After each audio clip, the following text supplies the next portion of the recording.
I will encourage teachers, most especially, to be part of the Certified Voice Artist program. Yes. Thank you, sir. Yeah, and we will have a training sa mga teachers soon under your leadership, Julius, no? Wag mong sayangin ang pagkakataon to dahil hindi na mangyayari to at walang ibang pwedeng gumawa nito maliban sa akin at sa atin. Yes, Okay? sir.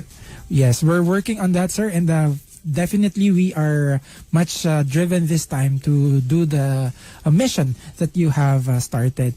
And ano yung last na message mo, sir, sa lahat ng sumusuporta sa programa mo, sa lahat ng mga tagapakinig ng programa na nawawalan din ng gana dahil ang boses nila ay they feel silenced. They are masked, but they feel that they are silenced. Alam mo, I always say, let your voice be heard because someone out there needs to hear your voice. Yes. You become, you believe you are. So, again, someone out there needs to hear your voice. Andito kami para i-amplify at bigyan ka ng tunay na platform para marinig ka. Yan. Right.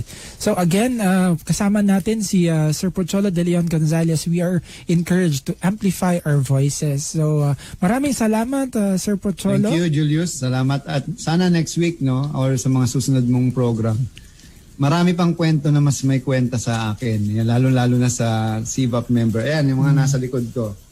Ayan, Yes. Sila Voice Over Flowers. Yan, nakita mo si Kat Binsone. Ayan pa sila. Ang dami nila.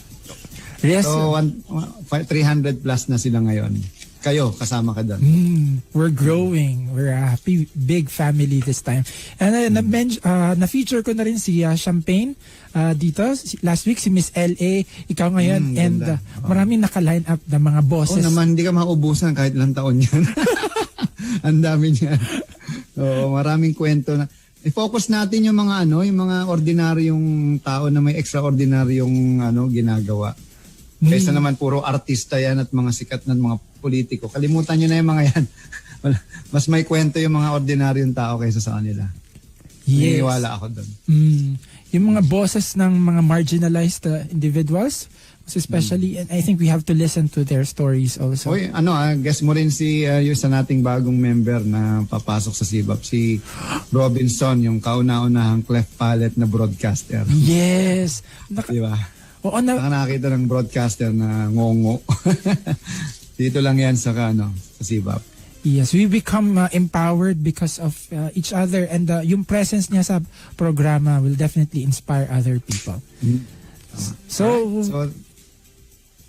yeah, thank you very much sa lahat ng nanood at nakinig, lalong-lalo na sa CVAP family. Yan, thank you for the support. And please promote CVAP Batch 7.